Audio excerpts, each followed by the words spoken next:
Around 3 billion people worldwide live in big cities. Roughly the same number aspire to do so. The city attracts with its greater opportunities and broader prospects for education, career, self-development, and self-realization. However, everything comes at a price. Concrete jungles aren't exactly prime real estate, no matter how you spin it. And a city is truly an unnatural environment for the biological organism. In a sense, even aggressive. Many factors that negatively impact a person's physical and mental health arise precisely in an urban setting. But the question also arises, why does urbanization continue unabated? Why build human anthills out of concrete rather than new small eco-settlements? Who benefits from this state of affairs, and why herd everyone into big cities? That's what today's video is about.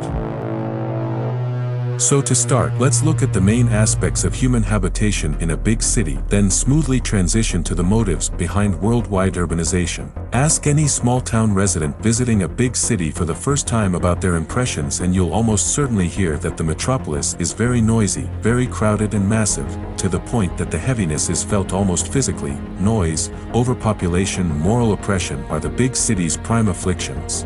People live constantly immersed in such an atmosphere and consider it perfectly comfortable. It's like having hypertension. You can suffer from high blood pressure for years without suspecting anything is wrong until you finally see a doctor. Over 50% of all illnesses associated with living in a city are provoked by the constant urban noise, polluted atmosphere. This includes not just dust and emissions, but also ceaseless vibrations, electromagnetic radiation, visual irritants, and so on. The mundane background noise of a big city that we hear daily is equally capable of increasing blood cholesterol levels as directly causing acute mental disorders. The louder the noise, the worse it is. Did you know that in the early 1970s in the US an entire residential complex of 33 high-rise buildings was demolished in a city in Missouri? This radical move by the authorities was prompted by incredible changes in the psyche and social attitudes of the people inhabiting the district. It took only 20 years for a fashionable, urbanist residential complex designed by the architect of the World Trade Center in New York to transform into a hotbed of crime, poverty, and to bring social tensions to a boil.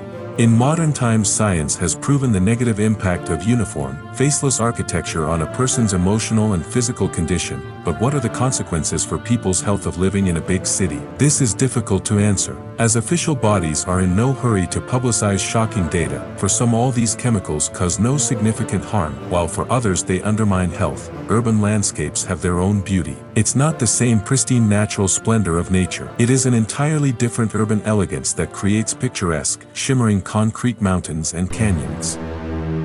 You can admire the Baroque castles and glass skyscrapers, marvel at feats of engineering, but a city will always be 100% inferior to nature in one aspect. The air is not the same. Due to the aforementioned concrete canyons, the air struggles to circulate and reach us in its natural state. Even worse, this recycled air absorbs all the dust and car exhaust fumes, and if you have any factories nearby, then there's no point even discussing it. Here we come to the conclusion that a city is a constant source of stress, yet everyone flocks to the big city because there are more opportunities here, higher salaries, and most importantly, jobs.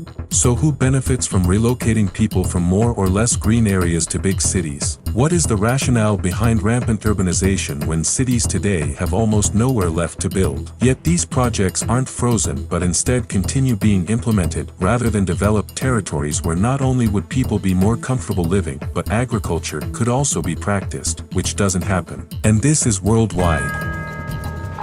Remember Gaddafi. Why was he eliminated? What was so wrong with him? He was irrigating and populating the desert, giving shelter to millions of Arabs. But the most unpleasant thing for the world's shadow elite was that he prohibited usury, that same interest that has entangled the whole world in debt and turned the planet's population and most countries into slaves of the banks, those banks that belong to those same families. Now think about it. Why is the world experiencing urbanization? When authorities compel the population to abandon the land and move to cities in one way or another. Firstly, cities separate us. Secondly, cities deform the human psyche, as mentioned earlier. Thirdly, birth rates fall in cities. A disconnected, mentally unhealthy city dweller is the prime victim of usury, which means a slave of the bank. And we remember that most banks belong to the 10 families who decided to enslave the world. The story of how to optimize the village began back in the 1960s with the campaign to destroy the so-called unpromising villages in the Soviet Union. In the 1990s came the optimization that practically destroyed not only villages but most of industry. It's no wonder that with this approach, many people were left unemployed as they worked in agriculture.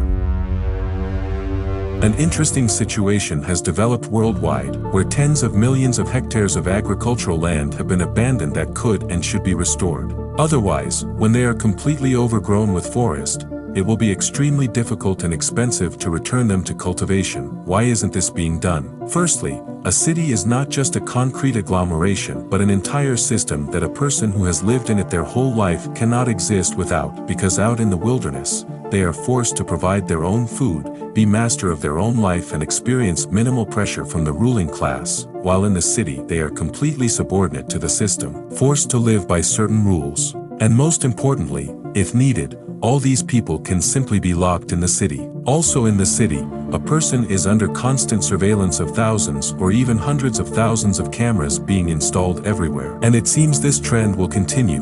No comment is needed. Indeed, there are positive aspects to this whole situation with major city gulags. For example, in recent years the number of people trading the city for the village has risen sharply. Of course, it's a difficult step that not everyone can take, especially since it requires tremendous knowledge of running a farm and building it from scratch. But a person who wants to change their life will stop at nothing to achieve it, no matter the obstacles in their path, because it's a matter of life.